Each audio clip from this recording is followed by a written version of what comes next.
Bonsoir mes chers amis, nous voilà pour la suite de cette saga, on peut dire. Que va-t-il se passer maintenant avec les frères alors que on a l'impression qu'avec le titre de la paracha, va Yeshev, comme nous le dira Rashi, Yaakov a voulu enfin trouver la shalva, la quiétude, la sérénité, et c'est là malheureusement où vont survenir tous les soucis avec les frères, avec ses enfants, Yosef et ses frères. Et là, véritablement, on est toujours étonné de voir comment ce qu'on va appeler Shivteka, les tribus d'Israël, les tribus d'Hachem, comment ils ont pu ressentir, et ce sont les versets que nous allons lire dans cette paracha, donc, ils ont détesté Yosef et ils ont jalousé Yosef. Des mots extrêmement durs et qui, chaque année, évidemment, je pense, quand on est confronté à cela, on est vraiment sous le choc, puisque, comme vous le savez, on l'a déjà dit souvent, il y a deux fautes qu'on traîne tout le long de notre histoire. C'est la faute du veau d'or et la faute de la vente de Yosef, celle à laquelle on va assister dans la paracha de Vayeshev. Comme vous le savez, on a un vrai problème puisqu'on ne comprend pas comment on a pu arriver à ce stade. Sincèrement, ce sont des frères. On a déjà vu des guerres froides, fratricides, en commençant par Caïn et Hével et la suite. Mais ici, on parle que tous les enfants de Yaakov Avinu sont des tzadikim. Et comment on peut parler en ces termes? Vaïsné ou Otto, ils l'ont détesté et pour cause, c'est pas simplement parce que son père Yaakov lui a donné un vêtement particulier, mais parce que il est venu avec des rêves. Et lorsqu'on analyse ces rêves, on se dit qu'il y a peut-être autre chose qui est cachée. Et c'est ce que je me propose de vous présenter ce soir.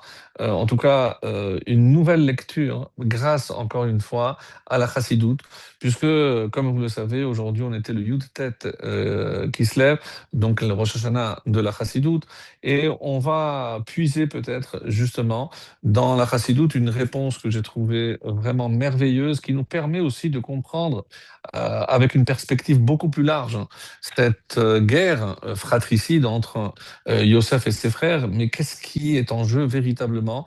Comment se fait-il que les frères se sont tous élevés contre le plus petit Yosef? Et qu'est-ce que le rôle du père? Comment Yosef va payer très cher ces rêves-là? Ils vont essayer de le tuer, ils vont le vendre, il va atterrir en Égypte, il va finir dans un puits. Et donc, vraiment, une décadence qu'on on a l'impression qu'on ne peut plus arrêter. On va voir également la mort, puisqu'il y a d'autres malheurs dans cette paracha. Et d'ailleurs, dans le Midrash Lekartov, qui nous dit quelque chose de très particulier. Alors, vous pourrez vérifier pour ceux qui auront le temps, mais c'est une des rares parachiotes, dit le Midrash, à paracha kula, hatralat apsukim hi be'ot vav, chutz mishemona pesukim. Tous les versets dans cette paracha commencent par la lettre vav, sauf 8. Alors, est-ce que c'est la proximité de la fête de Hanouka, puisque c'est toujours, quasiment toujours, la paracha qui est lue, qui introduit la fête de Hanouka. On avait déjà dit qu'il y avait toujours des allusions dans les parachiotes qui précèdent des événements particuliers comme les fêtes. Donc, est-ce que le fait qu'il y ait 8 versets en tout qui ne commencent pas par Vav, c'est peut-être une allusion, ou alors le Midrash va nous proposer autre chose, écoutez bien. Donc, chez Kol Parasha, Sipurim Shel Vavim. Donc, qu'est-ce que c'est Vavim? Donc, le Vav, c'est quand on se lamente, vaille. Et c'est comme ça qu'on dit vaille bemechirat Yosef, malheur à cause de la vente de Yosef. Malheur parce que c'est la femme de Yehuda et ses enfants qui vont mourir. Malheur à cause de l'épreuve de la femme de Potiphar. Malheur que notre ancêtre Yosef va finir en prison. Donc, tous ces malheurs, Chutz Mishmona Psukim, les Ramez, les Osnat Shezarta, les Isdavek, les Yosef Shenimol. Donc là, ici, le Midrash ne parle pas de Hanouka, comme on a voulu faire, mais nous donne une autre réponse, c'est qu'on sait que Yosef finira par épouser Osnat. Et qui est Osnat? C'est la fille de Dina, la fille de Shechem. Aussi, rappelez-vous, lorsque il a violé Dina, la fille de Yaakov, elle est tombée enceinte et la fille qui est née de cette union n'était autre que Osnat, qui finira par mettre au monde deux enfants qui seront considérés comme tribus, Ephraim et Ménaché. Et de là, donc, on dit, parce que Osnat a eu le mérite d'épouser quelqu'un comme donc Yosef, qui lui a été circoncis au huitième jour. Donc, il y a un symbole ici de Kedusha, de sainteté, puisque la Brit Mila a un côté sacré dans le sens où on grave le nom de Dieu dans la chair de chaque enfant juif. Donc, ça, c'est d'après le Midrash. Donc, on va voir ici vraiment quelque chose d'exceptionnel où tout commence par Vav. Donc, est-ce que ça veut dire que c'est une paracha de malheur? Ben, on pourrait quasiment le dire, mais et c'est là qu'intervient la chassidoute. Alors, une définition de la chassidoute, on n'en a pas beaucoup parlé, mais on va, et c'est ce qu'elle va mettre en avant, donc avec un texte de Torat Menachem, donc du Rabbi de Lubavitch, qui va nous éclairer, je pense, tout cet épisode avec une lumière, et c'est le cas de le dire, donc une lumière nouvelle qui va jeter une explication, je pense, beaucoup plus profonde de l'enjeu de la guerre ou de, on va dire, la dispute entre Yosef et ses frères. Qu'en est-il? Alors, qu'est-ce que c'est la chassidoute? La chassidoute, jusqu'à l'apparition de la chassidoute, et c'est pour ça que c'était la date anniversaire, Rosh Hashanah, la chassidoute, jusqu'à l'arrivée de la chassidoute, on a toujours pensé, évidemment, qu'on était ici, évidemment, de passage, mais dans le but d'acquérir le monde futur. Donc ce monde-ci n'était finalement qu'un moyen, et c'est comme ça qu'on peut lire évidemment tout ce que la littérature nous propose par Pirkei Avot. Ce monde ressemble à un prosdor, donc un couloir. Donc évidemment, cette notion où ici on est de passage, ça personne ne le nie. Mais qu'est-ce que la chassidoute a apporté comme nouveauté? Donc si nous sommes ici sur Terre, c'est que Hachem nous a en quelque sorte, donner le rôle d'acteur. Donc nous sommes les acteurs et même si le film se déroule ici, il faut que je comprenne que le rôle que je dois jouer, c'est ici-bas sur Terre. Donc est-ce que je peux imaginer que je peux changer ce monde par mes simples actions ou alors non, j'essaye d'accomplir ma mission en vue d'une récompense dans le monde futur. Et ce sont deux visions qui vont s'entrechoquer, et ce, depuis la création. Et on n'a pas encore de réponse, mes chers amis. Non, la réponse n'existe pas. Donc nous savons, parce qu'on a déjà vu, que Caïn et Hevel avaient chacun un rôle bien défini. Donc un travaillait la terre, l'autre était Roé, Roétson. Qu'est-ce que c'est Roétson? Donc Hevel était un berger, alors que son frère Caïn, Oved Adama, lui, travaillait la terre. La question est la suivante. Évidemment, on comprend ici que c'est une image. C'est pas simplement le berger contre l'agriculteur. Non. C'est ici deux visions du monde.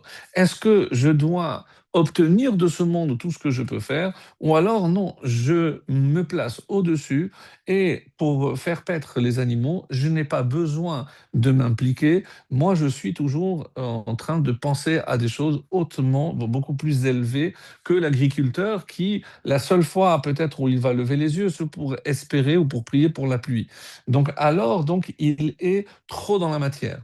Et ces deux visions, je disais, vont s'entrechoquer avec deux représentants qui sont Yehuda.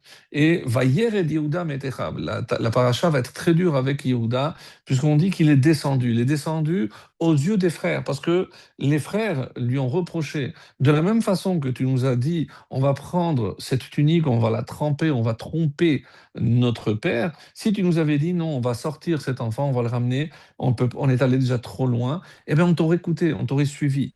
Donc ici, les frères, donc il y a un reproche muet de la part des frères, et c'est en raison de cela que Yehuda va devoir réfléchir quand il va perdre sa femme, il va perdre ses enfants, il se dit là, il y a quelque chose qui ne va pas.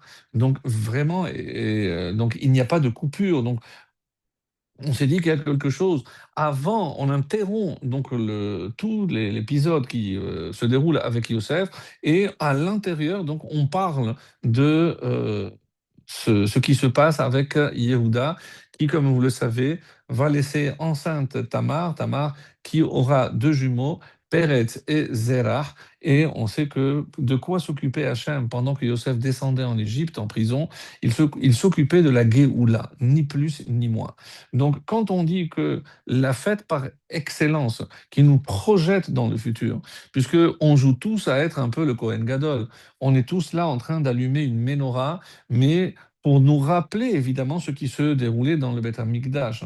Donc quelque part, on se dit, donc, et d'ailleurs, le terme de Mashiach, donc Mashiach, loin, celui qu'on attend, c'est les initiales, rappelez-vous, on a tout souvent dit Madlikin, Shemonat Yeme Chanukah. Mashiach, Madlikim, on allume, Shemonat, 8 jours, Yeme Chanukah, les 8 jours de Chanukah. Donc, on se prépare.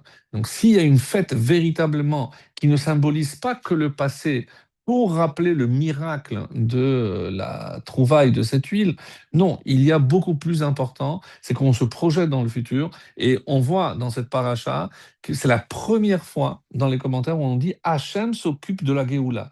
Hachem se préoccupe de savoir comment on va commencer à préparer la suite, la Géoula, évidemment la délivrance. Il y aura beaucoup d'étapes en passant évidemment par les 4 exils, mais on se projette déjà. Il y a à ce propos un verset très intéressant qui est tiré de Amos, qui dit qu'il lo ya'aseh Hashem Elokim davar, qui im gala sodo le avadav haneviim. Comme ça, et c'est rapporté, que Hachem ne fait rien sans qu'il dévoile son secret, les Avadav Hanevi'im, à ses serviteurs, les prophètes.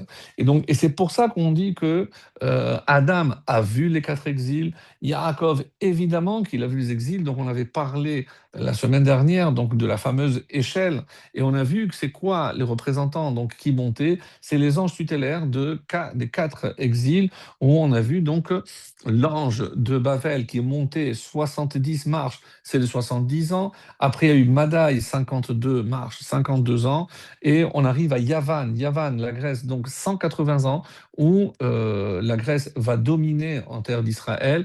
Et enfin, Édom qui monte, qui monte, qui monte. Et quand il ne le voit pas redescendre, il se lève en sursaut. C'est notre exil le plus long qui, bientôt, Be'ezrat Hashem, et avec l'effort que nous ferons tous, touchera très très bientôt à sa fin. En tout cas, on l'espère comme cela. Et c'est pour ça qu'il y a obligatoirement donc toujours des allusions, on va en voir quelques-unes, et surtout par rapport à Yosef. Mais ce qui est très beau et ce qui est rapporté ici, c'est que quand Yaakov a compris qu'il allait y avoir 4 exils, de la même façon Moshe aussi, on dit que Moshe le savait, Yitzhak aussi, quand il dit à son fils Esav, donc Sana, Keliecha, Vechikecha, donc 4 termes pour dire les besoins, donc tous les ustensiles dont il avait besoin pour chasser. Il n'avait pas besoin, c'était un chasseur. Mais on dit qu'il y a une allusion là-bas aux 4 galouillottes.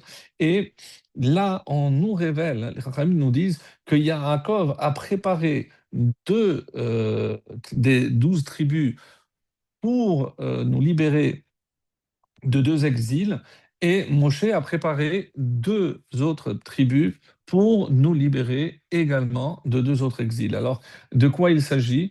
Et c'est comme ça qu'on dit que Yaakov a préparé Yehuda. Yehuda qui est comparé à un lion.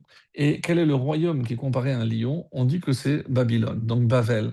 Et donc Yehuda, c'est celui qui viendra au bout de Bavel. Ensuite, il a préparé également Binyamin. Binyamin, c'est avec le règne de Paras et de Madaï. Et quand on parle de Perse et Mède, évidemment, on pense directement à Purim. Mais pourquoi donc ces deux? Parce que Binyamin est comparé à un loup par la bracha qu'il a reçue, et Madaï aussi, le symbole de Perse et Mède, c'était le loup. Donc on dit un loup contre un autre. Et qu'est-ce qui va se passer avec Haman? Ishiemini, un homme de la tribu de Binyamin, qui viendra à bout de Paras et Madaï et qui libérera. Donc c'est considéré comme une rédemption l'intervention de Mordechai et d'Esther. Alors ça, c'est pour les deux préparés par Yaakov.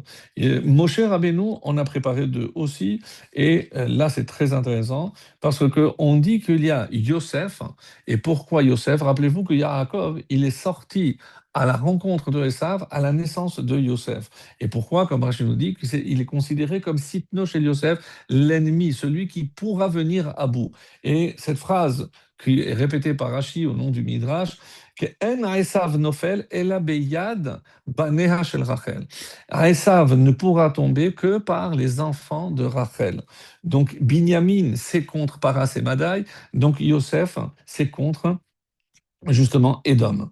Donc c'est le quatrième exil. Alors il faudrait, peut-être on en parlera, pas ce soir, mais d'ailleurs on compare que Yosef a Bechor Shoro. Donc c'est le taureau, c'est la force qui viendra à bout de Édom. Par ailleurs, donc il nous reste quel exil? Celui de Yavan, la Grèce. Et quelle est la tribu qui va venir à bout donc de Yavan? Eh bien, si vous l'avez trouvé, tant mieux. C'est la tribu de Lévi. Curieux, parce que Lévi, oui, n'oubliez pas que quand on est allé contre Shrem la semaine dernière, après l'épisode de Dina, il y avait Shimon et Lévi. Ils savent arborer une épée quand il le faut. Et où est-ce qu'on a vu les descendants de Lévi, donc des Kohanim, prendre des armes? Évidemment, c'est les Hashmonaïm. À quelle époque? À l'époque de Hanouka. Donc, on doit à Yaakov, je répète, Yehuda et Binyamin. D'ailleurs, ils sont toujours ensemble, Yehuda et Binyamin. On va dire un mot parce que c'est assez étonnant.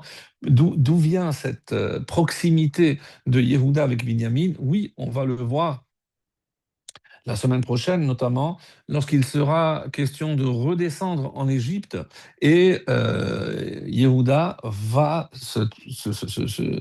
s'ériger lui comme garant de Harev, donc responsable de Binyamin, et il ne se séparera plus. C'est les deux tribus qui resteront et desquelles nous sommes issus tous aujourd'hui, puisque les 10 autres tribus ont disparu. Alors, donc, Bechor Shoro, donc, Keneged Yavan, il y a Lévi, et c'est les Hashmonaïm, c'est la guerre qui viendra à bout, donc Hashmonaïm, qui viendra à bout donc, de cette hégémonie grecque, et c'est comme ça qu'on récupérera, ah, pardon, le temple. Alors, merci. Alors là, qu'est-ce qu'on voit? Et le Midrash va aller plus loin, parce qu'on va faire aussi une similitude entre Lévi et Yavan. Par exemple, on dit que Yavan, il y a trois lettres. Merci beaucoup.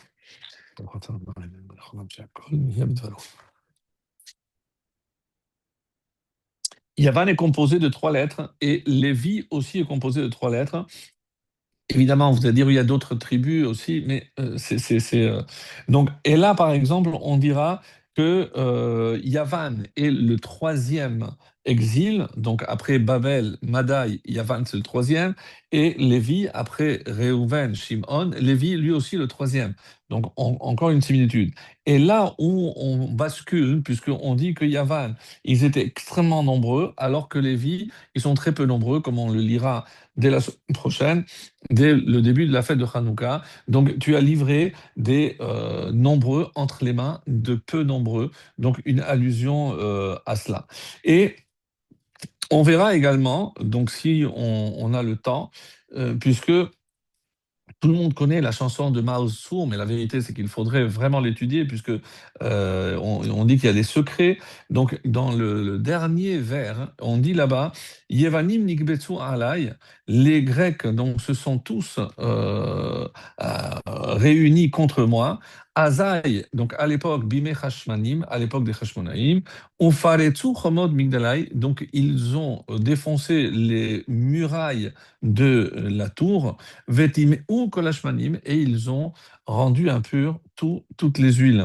On minotar kankanim, et du reste qu'il restait donc des fioles, naasanes la shoshanim, donc il y a eu un miracle qui a été fait au shoshanim, donc c'est une appellation, puisqu'on dit aussi shoshanat Yaakov, une appellation au Hashmonaïm, et Bene Bina Yemeshmona Kaveru Shir Ordanim, et ces jours de discernement au nombre de 8, qu'avait Oshir Onanim, on a fixé des chants et Renanim, donc des chants de louange. Alors, Pourquoi j'ai rapporté ce passage plus qu'un autre? On nous dit parce que si vous réfléchissez, c'est assez étonnant. Lorsqu'on sait tous les décrets qui ont été émis par les Grecs à l'époque, et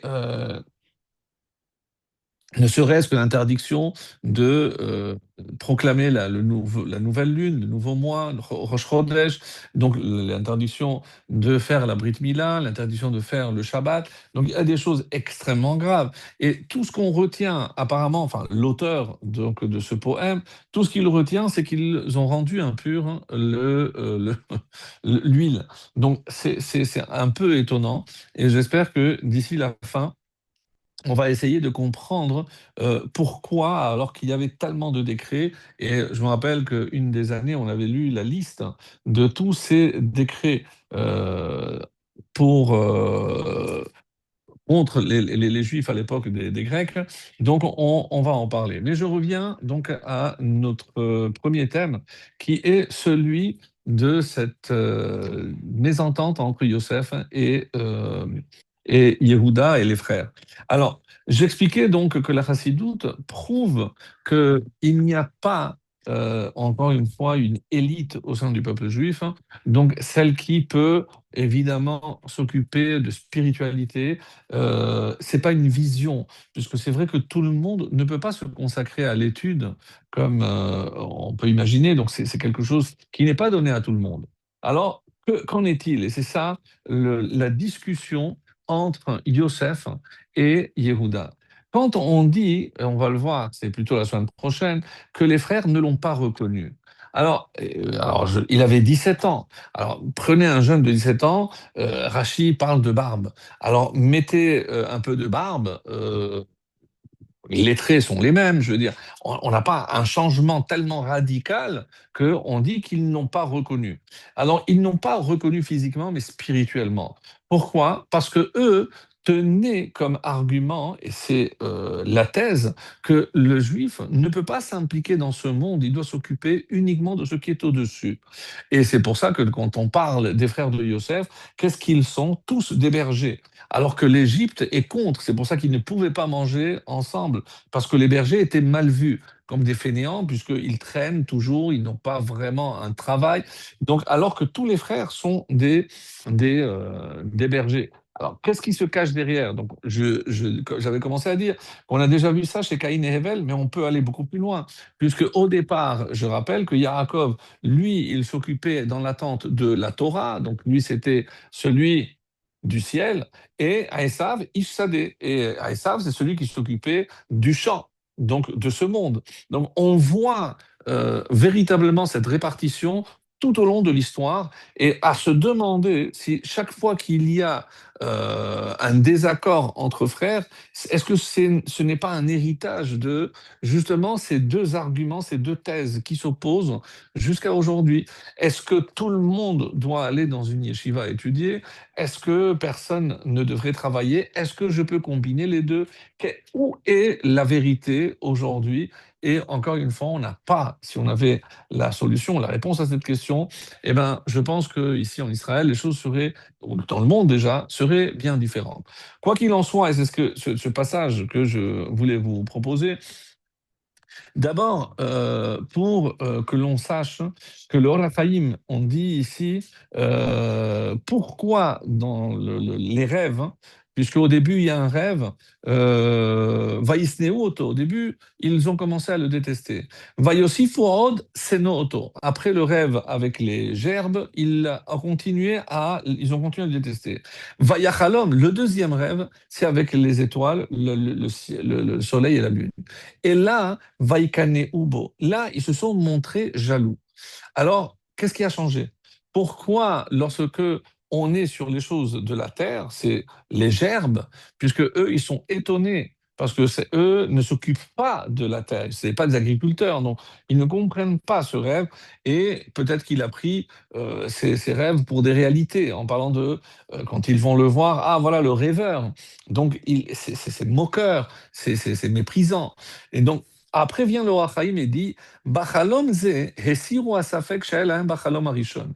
Ils avaient un doute. Est-ce que c'est simplement parce qu'ils rêvent de grandeur et c'est pour ça qu'ils s'imaginent que sa gerbe va tenir debout, que nos gerbes à nous vont se prosterner? Donc, s'ils pensent à ça, évidemment que, comme il y a plein d'histoires, à force de penser, il va finir par rêver de cela. Ou alors, ils avaient un doute. Et après ce deuxième rêve, ils se sont dit, non, il n'y a plus de doute ici. Qui va daï shelo chashav velo alal dato, le istarer à la ville. Parce que ce soleil et la lune, tout le monde a compris. Eh ben, ils sont pas bêtes. Ils pensent qu'ils parlent de la mer et de la mère et son père. Le soleil, donc c'est Yaakov, et la mère, donc peut-être pas Rachel qui était décédée, mais Léa. Donc mais quoi? Il imagine que son père va venir se prosterner. Ça ne ressemble pas à notre frère Yosef. Et alors, Lachen, Enze Ela Hodaat Davar Me'ashamaim. Donc finalement, ce rêve n'est pas un rêve, mais c'est quelque part une vision de futur. Donc c'est une prophétie. Et là, ils étaient jaloux parce qu'ils ont compris que finalement, tous ces rêves allaient se réaliser. Donc ça, c'est l'explication de la Makadosh.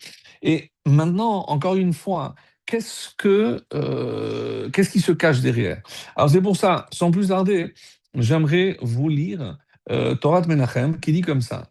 Yuvan Zebe Hagdim Torah Rabbeinu Hazaken, donc il parle du Admour Hazaken, Be'inyan ha'efresh, ben avodat Yosef ve avodat Sharash et c'est pour ça que, bon, pour son anniversaire, donc c'est bien de citer un enseignement du Admour Hazaken. Qu'est-ce qu'il dit? Il faut bien distinguer entre la manière de servir Dieu de Yosef et la manière de servir des frères, chez Arashvatim, tous les autres tribus. Ashvatim ayu ro'etzon, ce que j'ai commencé à dire. Donc tous les autres tribus, c'était des bergers. Mishum shebacharu avoda sheyuchlu liyot beitbodedut me'aolam.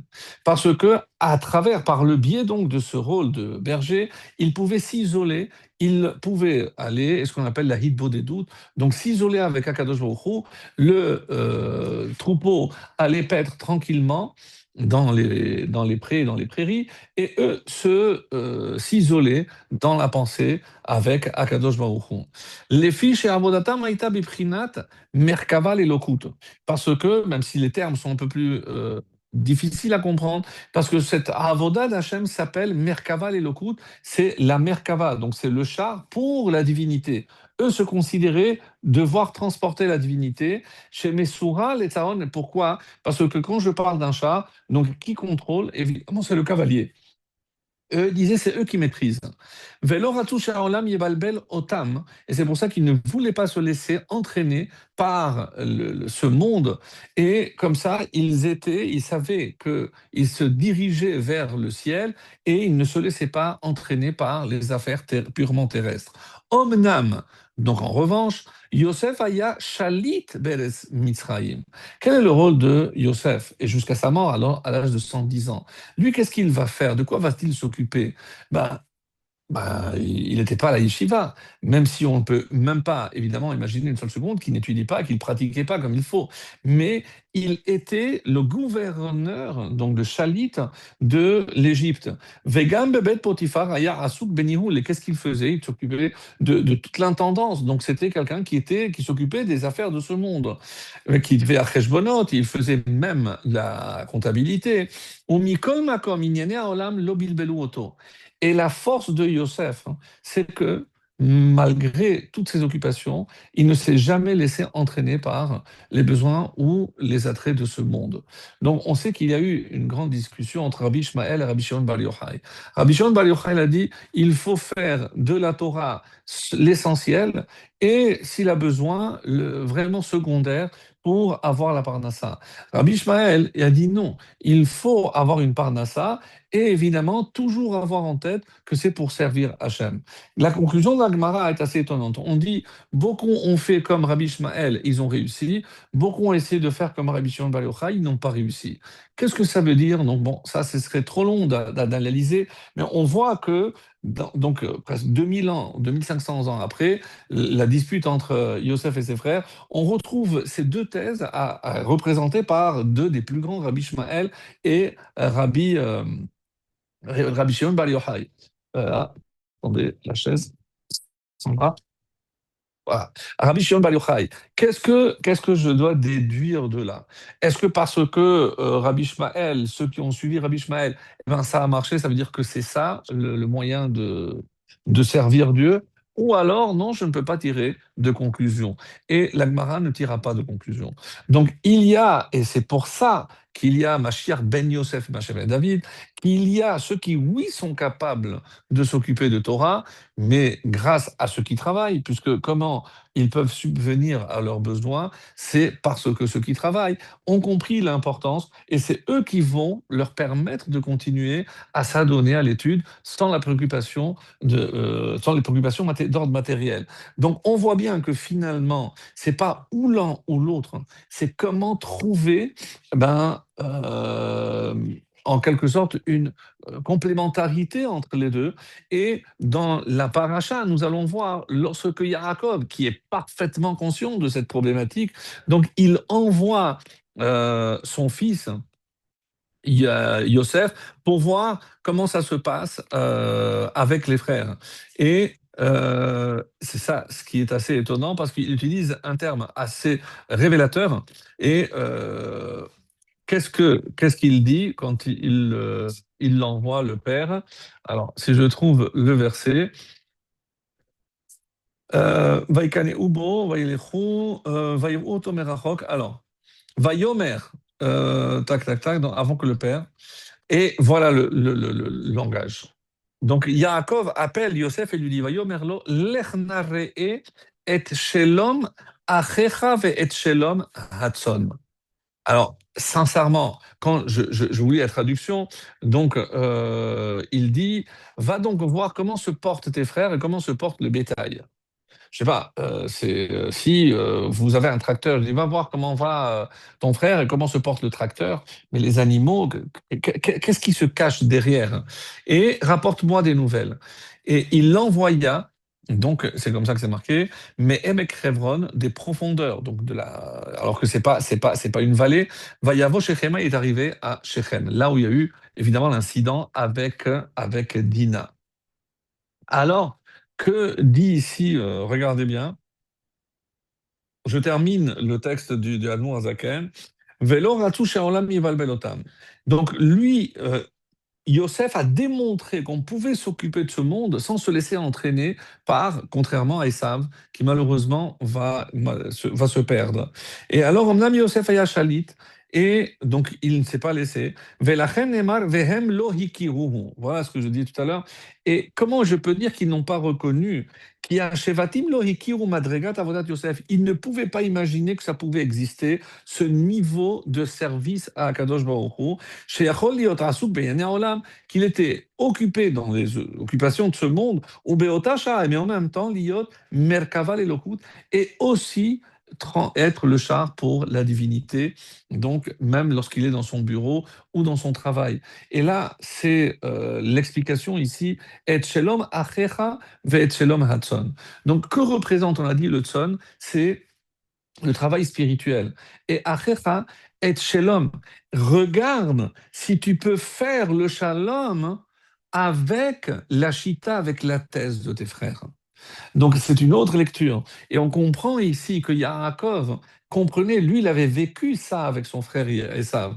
Donc il a vu à nouveau, donc encore une fois, cette controverse entre Yosef et ses frères. Et ici, il prie, il dit, va et essaie de faire le shalom, parce que sinon, les conséquences vont être très graves. Ve'aviv shamar et adava. Il a vu des choses, Yaakov, mais il l'a gardé pour lui. Nous, on le sait, mes amis, comme c'est rapporté dans le traité de Yoma, donc on va perdre deux temples. Le premier, c'est à cause des trois fautes capitales. Et quand la Torah parle toujours, comme vous le savez, on voit toujours la source de la chose, le shoresh, donc la racine. Rappelez-vous, on avait dit dans Shemot qu'il y a eu un nouveau pharaon qui ne connaissait pas Yosef, qui ne voulait pas reconnaître tout ce qu'il était redevable à Yosef. Et à partir de là, donc il va chercher à faire du mal à tous les descendants de Yosef, c'est-à-dire les Juifs, comme l'histoire nous l'a montré à maintes reprises, malheureusement. Donc, qu'est-ce que, ici, quand je parle de la source, eh ben, la source de la perte du premier temple, c'est trois fautes capitales. C'est la première fois où le peuple juif a commis les trois fautes en même temps. C'est au moment de Achet à Hegel, au moment de la faute du veau d'or. En effet, donc en érigeant un veau d'or, évidemment c'est Avodazara, même si c'est pas pour tout le monde, mais une partie, peu importe, mais c'est considéré comme la Avodazara. Ils ont tué Chour qui n'a pas voulu participer à ce complot, donc Shfichut Damim, donc ils ont versé du sang, et Vayakumu Letzachek. Lorsqu'ils ont commencé à danser et autour du veau, on dit qu'ils se sont levés pour s'amuser. Rachid nous dit, Gilou Yarayot, c'est s'adonner donc à la débauche. Donc on voit les trois fautes qui vont entraîner précisément la destruction du premier temple. La destruction du deuxième temple, c'est la sinat chinam, la haine gratuite. Et où apparaît, quelle est l'étincelle, donc la source, le shoresh, la racine du mal de la sinat chinam, c'est cette non-volonté, puisque on va voir par la suite que Yosef va vers les frères. Il veut tendre la main, il veut faire la paix, le shalom, quand son père lui a demandé. Mais il arrive devant l'ange Gabriel qui lui dit Nas'u misé. Ils ont quitté. Eux, ils ne cherchent pas le shalom. Et toi, Zé, c'est 7 et 5, 12, on avait dit.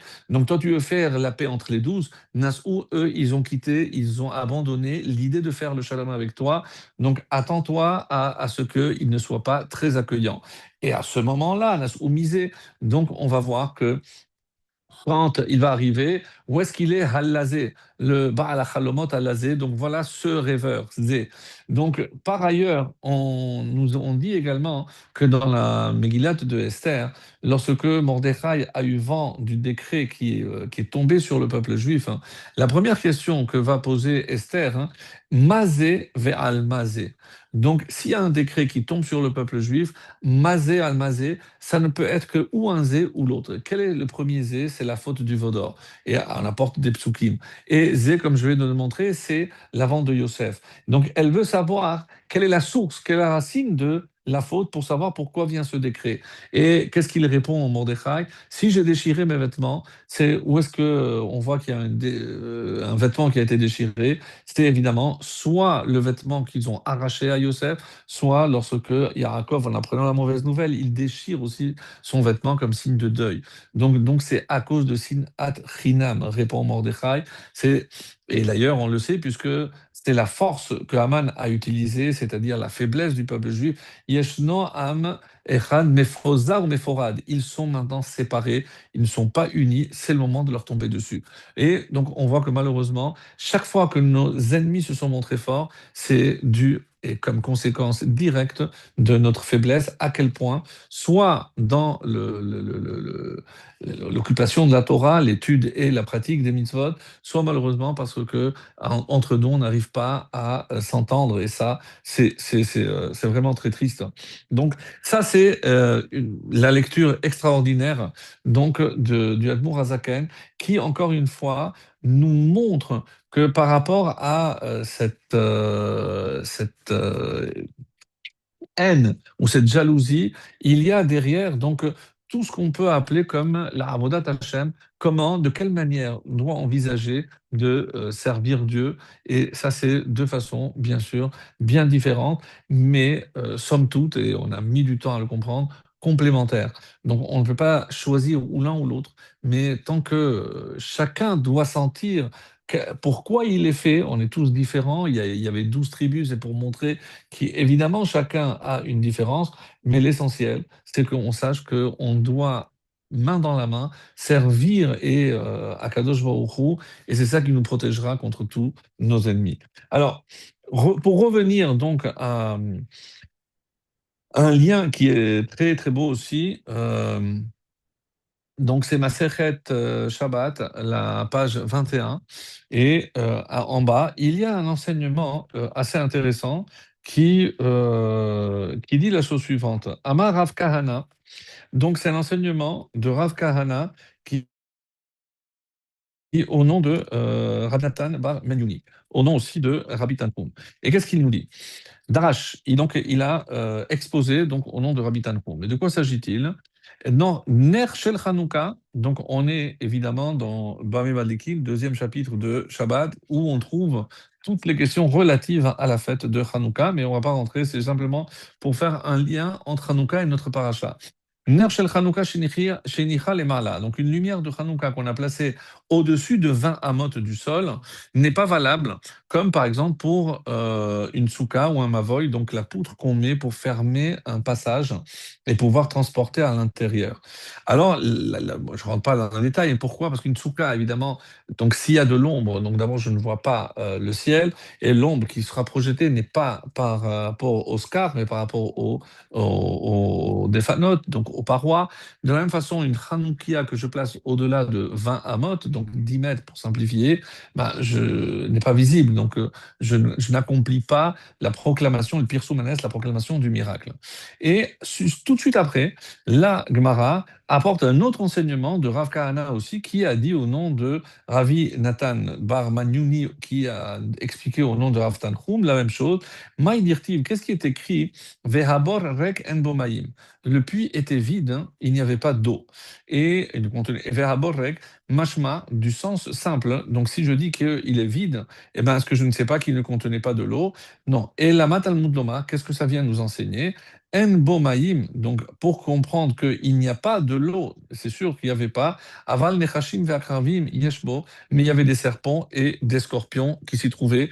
Et les commentaires disent que les frères ne le savaient pas parce qu'ils ne cherchaient pas à le tuer. Donc évidemment qu'ils auraient pu se faire piquer par ces animaux et mourir. Donc c'était pas l'intention, sinon ils auraient trouvé un autre moyen. Donc ceci pour nous dire qu'il y a un lien et on va voir le bord, donc là où va être jeté Yosef. Et donc on sait que la semaine prochaine, il va sortir du puits et de la prison, puisqu'il va passer d'un puits à une prison, et qui est appelé aussi bord.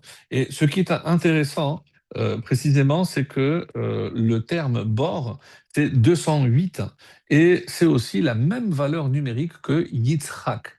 Yitzhak, donc 90, 10, 100 et 8, c'est 208. Et comment c'est possible? Parce qu'on dit que, en quoi c'est lié? Yitzhak peut se séparer en deux. Quand je prends par exemple Ketz, Ketz, c'est la fin, Chai est vivant. À la fin, il sera vivant. Donc on dit que c'est une allusion que à la fin, on dira à Yitzhak Avinu Ata, c'est toi notre véritable patriarche, et pour les raisons qu'on avait déjà expliquées. Baketz, ou alors Vahi Miketz Shenataim, et c'est le titre de la semaine prochaine, à la fin des 2 années, donc Yosef va sortir du puits, et on dit par le mérite de Yitzhak. C'est pour ça que Yitzhak et Bor, les deux mots forment 200, 208. Donc, pour revenir maintenant à un verset, on avait traité, je pense, je ne me rappelle plus dans quel contexte, mais c'est dans le livre de Iov. Et là-bas, dans le livre de Iov, on dit, il y a un verset, donc on est au chapitre 3, le verset 26 exactement, et il y a marqué là-bas, Lo shalavti velo shakati velo narti vayavo rogez. En français, je ne suis ni tranquille, shalva, velo shakati, ni calme, velo narti, je ne me repose pas, vayavo rogez, car l'agitation vient. L'explication des Chachamim nous disent que ce verset s'applique à Yaakov. Pourquoi? L'Oshal, donc la première, donc on a dit que je ne suis pas tranquille, à cause de qui? À cause de Esav. Depuis le début, même dans le ventre de la mer, Esav lui faisait déjà des malheurs. Lavan, donc ni calme, puisque après il passe entre les mains de Lavan, et là il ne connaît pas le calme, donc par la tricherie, par rapport à sa femme, par rapport au salaire qu'il devait lui verser. Ensuite, Velonarti, je n'ai pas pu me reposer parce que est survenu donc l'incident avec Dina, c'est le troisième. Et enfin, Vayavo Roguez, comme le dira Rashi, l'agitation est venue avec qui? C'est tout ce qui va se passer avec Yosef.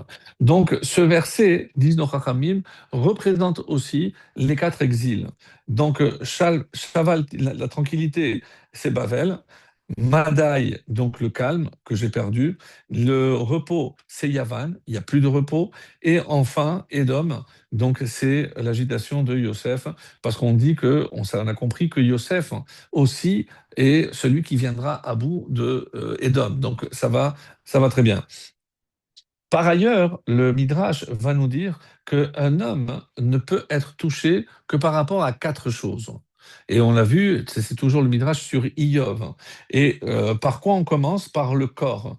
Ensuite, enfin, avec Yosef, pardon, on a terminé par le corps. Donc, c'est de l'intérieur du plus grave au moins grave. Donc, Goufo, comme ça rapporte, Mamono, Kevodo et Banav. Donc, Goufo, c'est son corps. Après, Mamono, son bien, sa richesse. Kevodo, son honneur. Et Banav et ses enfants. Et quand on regarde ce qui est arrivé à Yaakov, mais on retrouve justement ces quatre choses. Quand on parle de Goufo, c'est Esav qui a cherché à le tuer. Mamono, qui a voulu le voler, c'est Lavan qui a voulu tricher. Kevodo, donc comment il a été humilié, c'est par l'épisode de Dina, et Banav, et par ses enfants, c'est avec l'épisode de Yosef. Donc on voit donc il y a un lien très étroit entre les exils, les épreuves de Yaakov, d'une part, et ceux qu'on considère comme étant les épreuves qu'un homme peut connaître sur terre. Sur terre. Maintenant, quel peut être, pourquoi on parle de Yavan avec l'onartie, avec Menucha? Pourquoi on parlera ici de la tranquillité? Pourquoi je ne peux pas me reposer? On dit à cause des décrets. Et un des décrets, je ne sais pas si on avait parlé les années précédentes, c'est qu'il leur était interdit de fermer des portes. C'est-à-dire les portes étaient restées ouvertes. Donc évidemment, tout le monde savait ce qui se passait et il n'était pas tranquille parce que quelqu'un pouvait évidemment rentrer pour les voler ou leur faire du mal. Donc il n'avait pas de repos à proprement parler. Et d'autres disent c'est que, non content de tous les décrets, il y avait aussi ce qu'on appelle le droit de cuissage. Comment je peux être tranquille en sachant que dès que je devrais marier ma fille, eh ben, le soir des noces, il devra se retrouver dans le lit du Seigneur. Donc ça, c'était vraiment catastrophique. Et on comprend donc évidemment pourquoi le parallèle est avec Dina, puisque c'est exactement ce qui s'est passé avec Dina. Donc on voit que si on pousse vraiment la comparaison avec tout ce que je viens de dire, on pourrait consacrer donc une étude à chacun de ces points et vous verrez donc que les similitudes sont assez frappantes. Alors, donc maintenant on dit aussi, quand le premier verset de la Torah, le deuxième plutôt, donc Ve'ha'aretz haïta tohu bohu chosher al pnei tevom. Donc un terme qui exprime, qui représente chacun des exils. Tohu c'est Bavel, Bohu c'est Madai et Paras, et Chosher. Donc on voit ici que le Yavan est appelé Chosher, l'obscurité. Pénétérum, les fonds de l'abîme, puisque c'est le plus long, c'est évidemment Édom. Mais pourquoi l'obscurité? Et les Chachamim nous disent parce que ils ont obscurci les yeux avec tous les décrets qu'ils leur avaient imposés. Donc c'est qu'ils ne voyaient plus clair. Et on dit aussi, comme on va le voir, tellement qu'ils ont perdu la notion de la réalité, c'est que la majorité avait déjà commencé à être mityaven, à s'helléniser. Donc on aurait dit aujourd'hui, ils étaient quasiment tous assimilés. Comment se fait-il qu'ils ne se sont pas joints au Hashmonaïm, au Kohanim, pour livrer bataille? Parce qu'eux ne ressentaient pas le besoin de se défendre. Ils ne se sentaient pas en danger. Et c'est le pire qui puisse arriver à un juif, c'est Vayeshev. Donc, lorsqu'on pense qu'on on a trouvé la sérénité, et évidemment, il ne s'agit pas d'une tranquillité spirituelle, puisque le peuple juif était en danger à Hanouka, bien sûr. Et un autre verset qu'on va trouver également dans le deuxième chapitre, quand on va décrire Venahar yotze me'Eden lehashkot Hagan, et il y avait donc une rivière qui sortait du Éden, et Misham yipared le'arba rashim. Et là-bas, ça se séparait en quatre. Alors j'aurais dû dire en quatre fleuves. Mais je ne pouvais. Pourquoi je dis quatre rachim? Qu'est-ce que c'est rachim? On dit le nom de chacun, c'est Pishon, Gihon, Chidekel et Perat. Et à quoi ils correspondent? Disent encore les Chachamim, Pishon, Bavel, Gihon, Madai, Chidekel, c'est Yavan, et Perat, c'est Edom. Bon, alors on ne va pas s'arrêter sur tous les autres, mais pourquoi Chidekel? c'est Yavan. Et là, le Midrash dit quelque chose de très beau. Hidekel, c'est Chad. Chad, c'est aiguisé. Et Kala est légèreté. Parce que le mal qu'ils ont fait, et c'est comme une épée, quand elle est très pointue, ou une pointe n'importe laquelle, donc elle peut nous piquer, on ne sent pas, parce qu'elle est c'est très léger. Et ben, c'est comme le poison. Et ce qui se passait avec la culture hellénistique, c'est exactement ça. Donc ils n'ont pas saisi, ils n'ont pas véritablement appréhendé le danger dans lequel ils se trouvaient. Heureusement que les Hashmonaïm ont gardé cette conscience, cette clairvoyance qui est venu à bout et qui a finalement sauvé le peuple juif. Alors, dans Brit Ben Avetarim également, et encore une fois, je ne vais pas tout donner parce que la liste n'est pas exhaustive, mais pour vous montrer combien d'allusions il y a aux quatre exils, et ce qui nous intéresse, puisqu'on parle de Yavan, c'est à quelle comparaison? Donc on a parlé d'obscurité, on a parlé de Hidekel, et on voit Dina par exemple. Et là, on dit que dans Brit Ben Avetarim, ce qu'on appelle le pacte, l'alliance des morceaux, on dit qu'il devait prendre Egla Meshuleshet, Aez Meshulash, Aïl Meshulash et Tor et Gozal. Alors, on dit, qu'est-ce que c'est Egla Meshuleshet? C'est Bavel.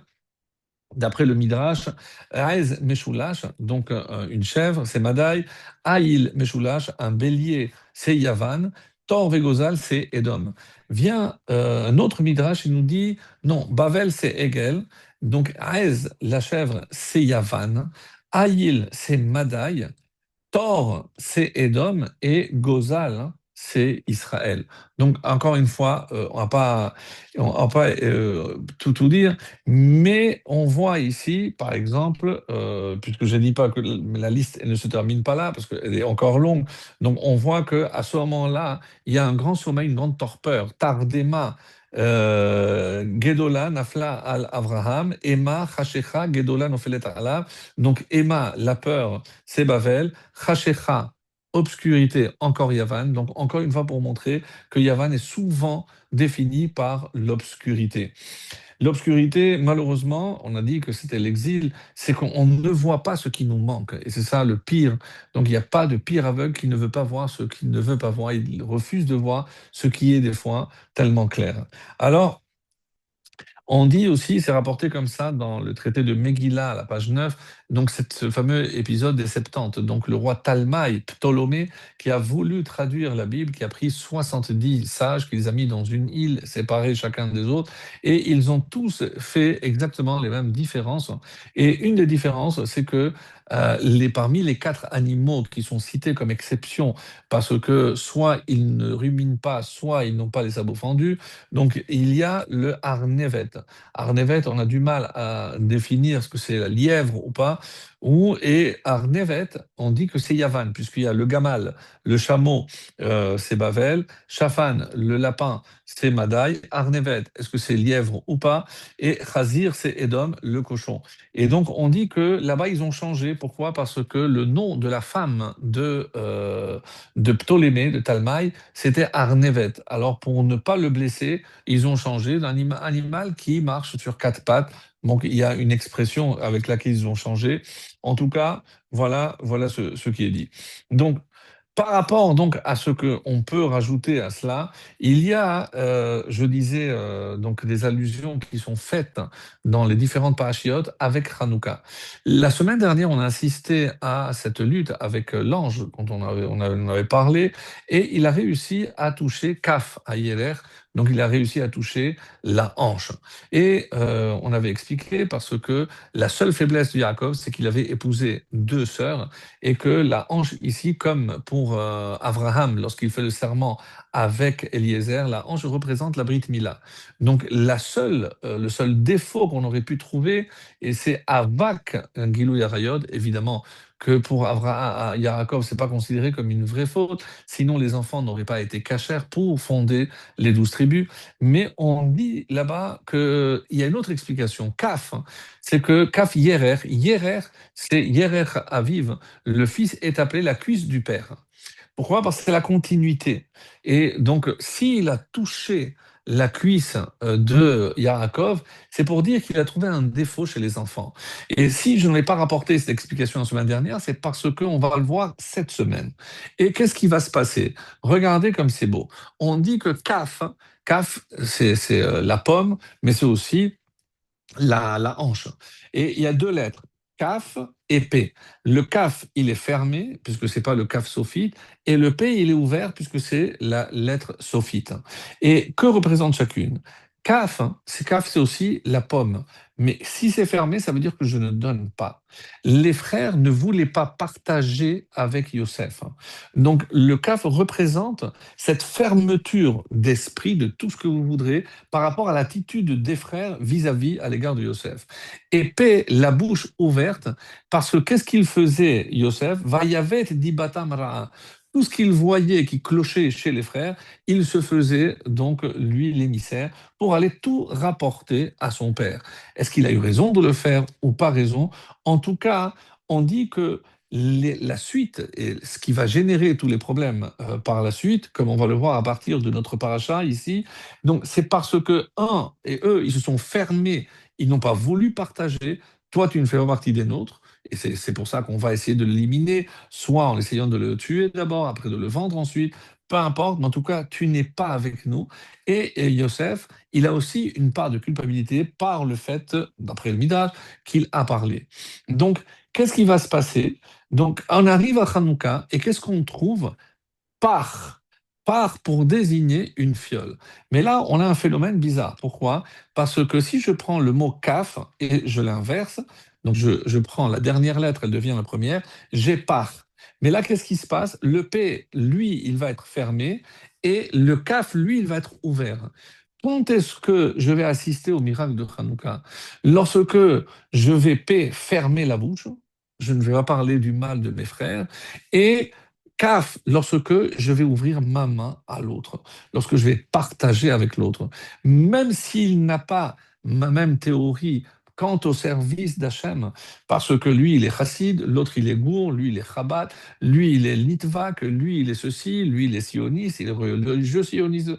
Alors, tant qu'on gardera ces différences et que je ne pourrai pas partager et tendre la main et vers le shalom, comme Yaakov le souhaitait en envoyant Yosef vers les frères, mais Nas'ou, eux, ils n'ont pas voulu, ils ont quitté, ils sont fermés la possibilité d'atteindre ce shalom, cette plénitude, cette complémentarité entre les frères qui aurait amené évidemment, sans l'ombre d'un doute, les temps messianiques. Et c'est ça ce qui est magnifique. Donc, comment je vois déjà dans le miracle de Hanouka aussi peut-être ce miracle en soi, à savoir qu'est-ce qu'il faut réparer pour pouvoir atteindre donc et voir cette lumière enfin jaillir dans le Beth Amikdash. Ce serait évidemment formidable.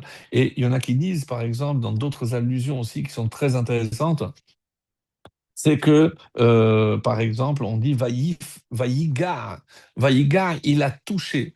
Vaïgar, la valeur numérique, c'est 89. C'est la même que Hanouka. Vaïgar Bekafirer. Donc, qu'est-ce qui s'est passé? Pourquoi on a failli tout perdre à Hanouka, perdre notre identité? Parce que on n'était pas assez solide, on n'est pas assez solidaire, je voulais dire, donc entre nous. Et ça, malheureusement, et c'est nos ennemis, comme je dis toujours, c'est eux qui en profitent en premier lieu. Alors, on va avancer un petit peu pour voir. Donc, je disais, comment se fait-il que dans ces strophes de Mao Tzu, donc le poète ici, n'a retenu que la volonté de rendre impure cette huile. Alors, il y a un, donc une Masechet Kelim, dans le traité de Kelim, on parle là-bas des 10 saintetés. Il y a dans ce monde, lorsque Dieu a créé le monde, 10 saintetés, et au niveau du temps ou de l'espace. Et là-bas, on me dit que, par exemple, Eretz Israël, la terre d'Israël, elle est plus kadosh que toutes les autres terres. Le Kodesh HaKodashim, évidemment, le plus. Un jour qui est kadosh, c'est Shabbat. Donc, et il y a là-bas toute la liste, que, bon, que je ne vais pas dire, mais simplement pour ce qui nous intéresse. Donc, le jour le plus kadosh de la semaine, c'est le Shabbat. Et quel est le jour le plus kadosh du mois? C'est le premier de chaque mois, parce que c'est le renouveau, Rosh Chodesh. Donc, si je parle également de la Kedusha au niveau de l'homme, où est-ce que l'homme va sceller la Kedusha, la sainteté dans son corps? Eh bien, c'est la Brit Mila. Et je viens de citer, dans ce que je viens de vous dire, ce à quoi les Grecs vont s'attaquer. Et qu'est-ce qu'ils révèlent par là? Que ce à quoi ils s'attaquent finalement, c'est à la sainteté, à la notion même de sainteté. Comment imaginer il y a un peuple qui a un jour plus saint que l'autre, que lui-même, Goï Kadosh, il se considère un peuple différent, plus kadosh que les autres. Au nom de quoi? D'où viendrait cette sainteté? Et donc, il s'attaque à Chodesh, Chamesh, cinq choses, mais plus, parce que Chamesh, c'est aussi les initiales de Chodesh, donc Mila et Shabbat. Parce que ça représente véritablement la Kedusha par excellence. Où est-ce que je retrouve cette différence? Eh bien, c'est lorsque je vais faire la différenciation à la fin du Shabbat, je fais la Havdalah. Les Havdil, je sépare, je différencie. Qu'est-ce que je différencie? Les Havdil, ben Kodesh, l'Echol, entre ce qui est Kodesh et Chol, le jour du Shabbat en premier lieu, Ben Or la Rocher, donc là, entre la lumière et l'obscurité, et j'ai dit qui est désigné par obscurité? Yavan. Donc entre le peuple juif et la suite, Ben Israël les Hamim, entre le peuple juif et toutes les autres nations. Et là, je comprends, mes amis, que la Havdalah, c'est le rappel perpétuel que nous sommes une nation sainte et on doit garder ce qui nous confère cette sainteté. Donc, évidemment, Rosh Chodesh, évidemment, la Brit Mila, évidemment, le Shabbat, mais tout le reste. Puisque, là encore, comme on avait dit les années précédentes, ils ont voulu fermer les mikvaot pour, pour qu'on perde cette kedusha, cette tahara, cette sainteté, cette pureté. Et c'est en s'attaquant à l'huile, qu'est-ce qu'ils disent? Mais vous n'êtes pas comme l'huile qui ne se mélange pas. Vous êtes comme tout le monde. Et donc, si vous devez, on ne vous empêche pas d'allumer, vous devez allumer, allez-y. Mais ne commencez pas à nous dire que l'huile est différente parce qu'elle n'a pas été touchée par nous ou autre. Arrêtez, il n'y a pas de différence. Et maintenant, on comprend, on l'avait déjà expliqué, par Tsuchomot, pourquoi ils ont défoncé la muraille. Mais de quelle muraille s'agit-il? Ils n'ont pas touché le temple. Oui, il y a une muraille dans laquelle ils ont fait 13 brèches. Cette muraille, c'est celle qui marquait la limite où un non-juif pouvait accéder au Beth Amikdash, mais il ne pouvait pas dépasser. Et ils ont fait 13 brèches. 13 brèches qui symbolisent les 13 enfants, puisque j'ai dit que Yosef, lui, il sort et il laisse la place à ses enfants. Donc, s'ils sont 12 avec Yosef, mais Yosef sort, en mettant Ephraim et Ménaché, on est 13. 13 aussi, c'est le symbole de l'unicité, parce que c'est la valeur numérique 13 de Echad. Donc, on est un peuple unique, comme Hachem est un peuple unique. Et là, on comprend, mes amis, qu'il y a quelque chose de beaucoup plus profond. Lorsque on va voir par la suite, là, avec les frères, ce qui va se passer, donc on dit que Binyamin, lui, il va être amené à la fin, donc même si je devance un petit peu la suite du film, et comme il a dit Yosef, il va asseoir chacun en regardant la coupe et dit, toi tu n'as pas de mère, toi tu vas t'asseoir avec moi non plus, j'ai pas de mère.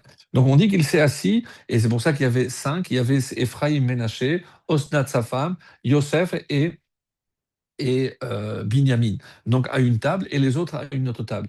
Et là, il a chuté, tu es marié, oui, combien d'enfants tu as? Il lui a dit, voilà les noms, et avec les noms, il dit, ben, tu sais, ce frère pour lequel tu as donné tous les noms à tes enfants, il est devant toi, c'est lui qui te parle. Mais ne dis rien. Je vais tester nos frères. Je vais voir s'ils ont changé d'attitude par rapport à toi. Et donc, à la fin, quand vous allez partir, je vais mettre ma coupe dans ta sacoche et on va voir comment ils réagissent. Donc, Binyamin, c'est pour ça qu'il ne parle pas. Il est au courant déjà du complot de Yosef. Lorsque il découvre finalement la coupe dans le sac de Binyamin, qu'est-ce que la première réaction? Ganav bar Gannevet, tu es un voleur, fils d'une voleuse. Allusion à Rachel qui avait volé les téraphim, les statuettes de Lavan. Et là, ils ont frappé dans le dos, ils l'ont, parce qu'il avait fait un lave, et celui qui vole, on dit qu'il doit prendre des coups, c'est Malkout. Donc, ils lui ont donné. Le seul qui ne l'a pas frappé, c'est Yehuda. Pourquoi? Parce que lui, il était garant, donc il n'a pas pu le toucher. Et on dit que lorsque Hachem va distribuer, il va y avoir un goral, mais quelle la partie d'Israël qui va tomber, Binyamin et Yehuda vont être collés. On dit que la partie la plus kadosh, le Kodesh HaKodashim, le Echal, etc., c'est sur le territoire de Binyamin. Ça, c'est la récompense pour le sacrifice de Rachel aussi. Et collé, il y avait Binyamin. Et là, on nous dit qu'il y avait une bandelette de terre qui sortait de Yehuda et qui rentrait dans le temple. Et là-bas se trouvait le Misbéach, l'autel. Et on utilise le mot là-bas, Retzoua. Retzoua, j'ai traduit par une bandelette. Mais pourquoi on n'a pas dit Chelek? Retzoua, je dis pourquoi Yehuda a eu le droit d'avoir une partie dans la partie de la parcelle de Binyamin qui est la plus sacrée, parce que lui, il n'a pas frappé. Quand David Ameller a acheté aux Jébuséens cette parcelle, il a voulu que tous les Juifs participent. Il a demandé 50 à chacun et il a payé donc 600 pour avoir cette parcelle-là. Ça voudrait dire donc que cette parcelle appartient à tous les Juifs, hein, à tout Israël, à toutes les tribus. Alors, comment se fait-il qu'ils ont perdu? Parce que quand ils ont frappé, et quand d'abord ils ont vendu Yosef, et quand ils ont vendu, ils ont perdu leur droit de se trouver sur cette parcelle-là, qui aurait dû, comme David l'espérait, appartenir à tous les Juifs. Non, elle restera essentiellement à Binyamin, donc comme on vient de le dire, et une partie à Yehuda. Alors, donc maintenant on comprend que cette façon de s'attaquer à l'huile, comme on l'a souvent dit, c'est à s'attaquer toujours à la racine. Et c'est ça la racine du problème. Donc vous voulez allumer, il n'y a aucun problème. Mais arrêtez de vous dire ou de considérer comme un pays à part, comme un peuple à part. Vous êtes comme tout le monde. Et c'est ça ce qui les dérangeait au plus haut point, qu'ils vont attaquer tous, ils vont s'attaquer à tout ce qui est considéré comme kadosh au sein du peuple juif. Et là, par la suite, hein, comme Bilham va dire, hein, quand ils vont poser la question, mais quel est le secret du peuple juif? Comment il a traversé donc toutes les vicissitudes de l'histoire, toutes les tentatives d'anéantissement et autres? Quel est le secret? Alors évidemment, on pourrait évoquer la Torah, l'étude, l'attachement, la promesse de Dieu, tout ce que vous voulez. Mais là, il est dit, et c'est Bilham qui va répondre Hen'am levadad ishkon. C'est un peuple qui réside tout seul. Ubagoim lo itrashav, et il ne se mélange pas. Alors, les Chachamim voient ici une allusion. Pourquoi on utilise le mot hen, voici? Généralement, c'est hiné. Alors, hen, il y a une réponse magnifique qui dit la chose suivante. C'est que quand je prends les lettres, je sais que les lettres ont une valeur numérique de Aleph à Tav, c'est de 1 à 9. Et chaque fois que je prends les extrêmes, toujours évidemment, la somme sera 10. Donc 1 et 9, 2 et 8, 3 et 7, 6 et 4. Et qui reste seul? Le Hé 5. Comment je fais pour atteindre 10? Eh bien, je dois l'associer à lui-même. Donc 5 Hé, c'est avec Hé, avec 5. La même chose lorsque je prends les dizaines, je commence par Yud qui est 10 jusqu'à Tzadik 90. Et je fais la même chose et je trouve que la lettre qui va rester seule, c'est le Nun, Nun 50. Et comment je fais pour arriver à 100? Eh bien, Nun avec Nun. C'est-à-dire Hen-Ham. Ce peuple, c'est comme le He, comme le Nun. Ils ne s'associent que à eux-mêmes. Ils sont séparés des autres. Et donc, c'est ce que a voulu dire ici Bilham, Hen-Ham. Donc, quelque chose de très joli. Et on va aller plus loin parce que Shlomo Ameler va comparer le peuple juif à une Yona, une colombe. Donc on a dit tout à l'heure Gozal. Mais pourquoi? Parce qu'elle ne se mélange pas. Et quand dans Shir Hashirim, il va vanter la louange d'Israël, qu'est-ce qu'il va dire? Hinach Yafa. Hinach Yafa, voici comment tu es belle, la colombe qui est représentée par Israël. Et Hinach, donc il rajoute le kaf final. Pourquoi? Parce que d'après un calcul, on dit que dans les centaines, on n'a pris que unité et dizaines. Mais dans les centaines, qu'est-ce que je peux? Je constate qu'il y a Kuf, Resh, Shin, Tav. Donc ça va jusqu'à 400. C'est vrai, c'est comme ça qu'on calcule d'habitude. Mais d'après un autre calcul, il y a 5 lettres finales, Mantsapar. Donc la première, c'est en un Kaf, après le Mem, le Nun, le Tzadik et le P. Donc quand je paye tzaddik plutôt. Et donc, et là, je pourrais dire que le CAF final, c'est 500. Et donc, je vais faire le même exercice et je vais retrouver que justement, le CAF final va se retrouver tout seul. Et CAF final, hinach yafa. Et c'est quoi? Qu'est-ce qui fait la beauté du peuple juif? C'est lorsqu'il ne se mélange pas. Donc, et c'était peut-être ça. Pour défendre un petit peu Yehuda et ses frères, quel est le risque? Regarde, Youssef, peut-être que tu as raison dans ta façon de voir le monde, mais c'est trop risqué. Trop risqué. Peut-être notre père aussi l'a réussi. Il a quitté la tente, il a réussi. Mais il avait la promesse, il avait la bénédiction de son père. Donc on ne peut pas miser sur notre éducation ou notre force. On dit par exemple que dans Al-Hanissim, pour Purim, on dit Bimem Mordechai Vester. On ne dit pas Mordechai, Ben Ish, Ben Kikrut, on n'a pas cité toute sa descendance, Ben Shimei. Mais quand on parle de Hanouka, on verra Matatiahu, Ben Yochanan Kohen Gadol. Et qui était Yochanan Kohen Gadol? Yochanan, donc on dit que c'est un des grands prêtres qui est resté 80 ans. Donc sachez par exemple que pour l'anecdote, dans le premier temple qui a duré 410 ans, il y a eu combien de 18 grands prêtres. Et je l'avais noté pour ne pas l'oublier. Et dans le deuxième temple qui a duré 420 ans, pardon, 420 ans, et donc là, il y a eu 300 Cohen Gadol. Et pourquoi on nous dit? Parce que tu ne dois pas te faire confiance jusqu'à la fin. On dit que Yochanan Cohen Gadol, après 80 ans, il est devenu sadducéen. Donc il a renié une partie de la Torah orale, etc. Donc pour nous dire que le secret, donc c'est attention à la transmission et surtout, on ne peut pas faire confiance qu'à soi-même. Donc, et c'est ça, encore une fois, on retrouve cette dissension entre Yosef et ses frères que l'on retrouve un peu à Hanouka. Ces juifs qui se disent, ben, on peut continuer, on peut se mélanger. Donc on voit bien qu'ils ont essayé de faire un peu comme Yosef. Est-ce qu'on peut se mélanger et continuer et garder notre identité? Eh ben, ils se sont trompés. Et s'il n'y avait pas eu Lévi qui veillait au grain et qui a finalement réagi au moment où il le fallait, où le danger était le plus imminent, eh ben, je pense que on ne serait pas là en train de célébrer la fête de Hanouka.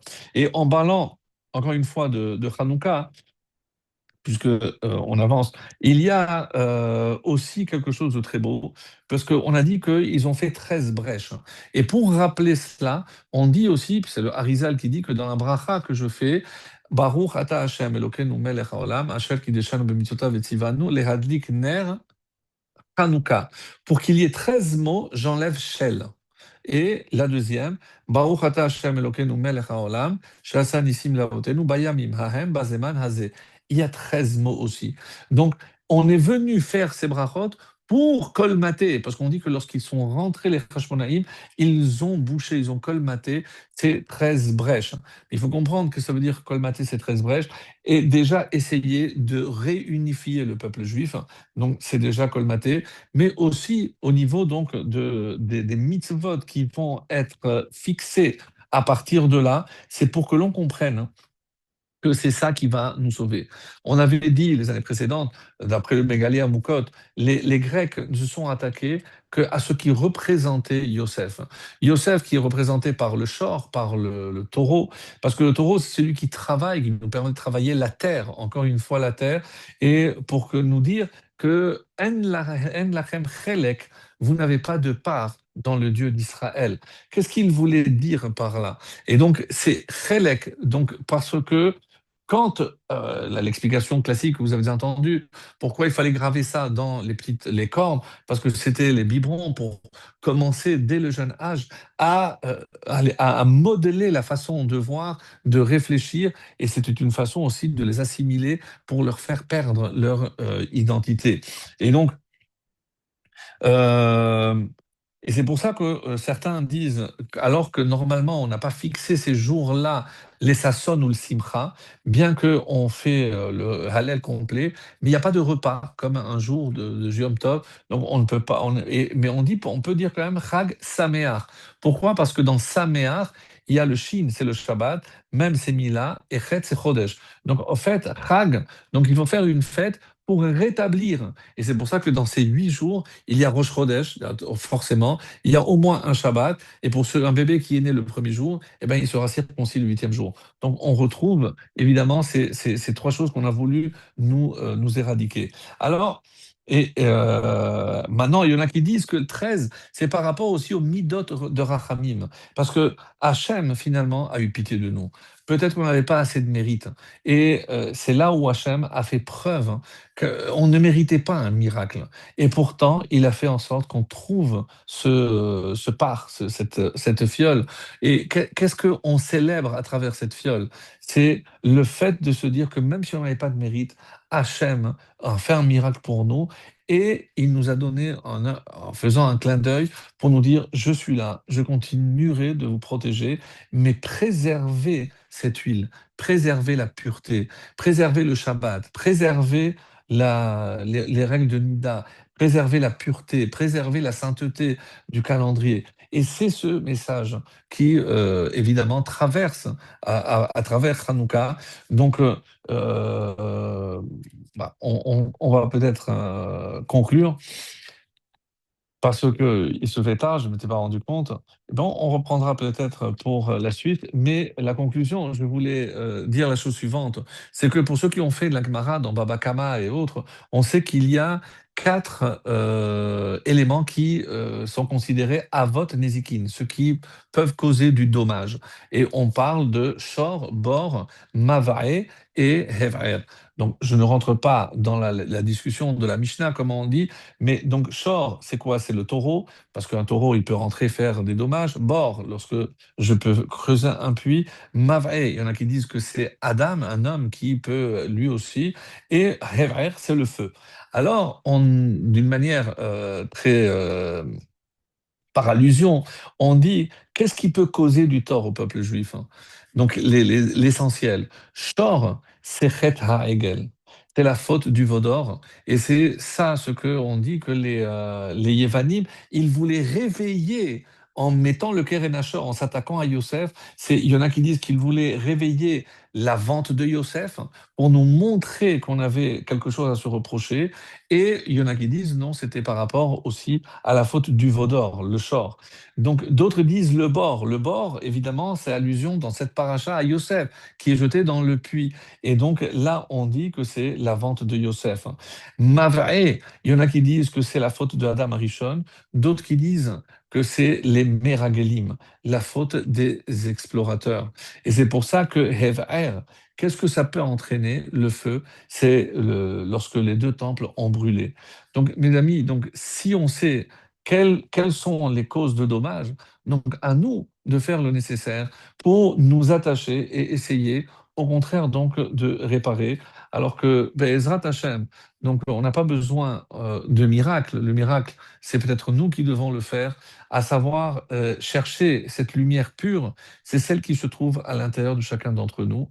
Et à partir de là, éclairer notre foyer, éclairer notre monde, en attendant, bien sûr, la reconstruction du troisième temple, où la lumière, enfin, viendra d'en haut avec la menorah qui pourra déjà éclairer ce monde avec le vrai shalom. Amen, Kenny Ratson.